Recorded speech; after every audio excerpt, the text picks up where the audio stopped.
యువత మత్తు పదార్థాలకు దూరంగా ఉండాలని ఛత్రపతి ధర్మరక్షణ సేన ర్యాలీ చేపట్టింది. కుకట్పల్లి కేపీహెచ్బీ కాలనీలో అవగాహన ర్యాలీని ప్రారంభించారు. యువత మత్తు పదార్థాలకు దూరంగా ఉండడంతో పాటు వాటిని అరికట్టడంలో ముందుకు రావాలని కోరారు.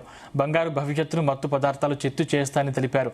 యువత చెడు వ్యసనాలకు దూరంగా ఉంటే భవిష్యత్తు ఉన్నతంగా ఉంటుందని తెలిపారు. మత్తు పదార్థాలకు బానిసైతే కలిగే అనర్థాలను వివరించారు. ప్రభుత్వం సైతం మత్తు పదార్థాలను సమూలంగా నిర్మించేందుకు చర్యలు చేపట్టాలని డిమాండ్ చేశారు.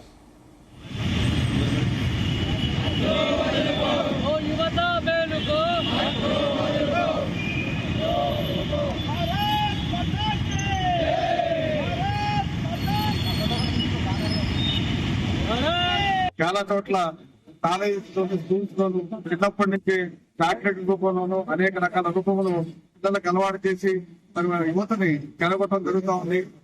మరి ఈ రోజు అందరికీ తెలిసిన విషయం, దీనికోసం సపరేట్ గా చట్టం తెచ్చి ఎవరైతే దీన్ని అమ్ముతున్నారో వాళ్ళని కఠినంగా శిక్షించి వాళ్ళకి అలా శిక్షించకపోయినట్లయితే ఏదో వచ్చి అరెస్ట్ చేసి బెయిల్ ఇచ్చిన వల్ల ఉపయోగం ఉండదు.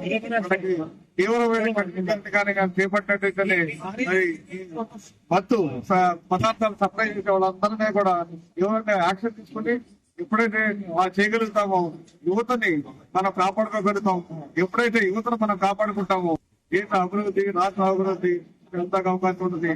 భారతదేశంలో యువకులు గోల్డ్ ఫ్లాగ్ ని పట్టుకొని తిరగాలన్నమాట. అలాంటి యువకుల చేతిలో ఈరోజు గోల్డ్ ఫ్లాగ్ వచ్చింది. అది చాలా బాధాకరమైన విషయం. వారికెళ్లి బీరు తాగి బిర్యానీ తిని భారతదేశంలో మార్పు రాదు. చాలా చోట్ల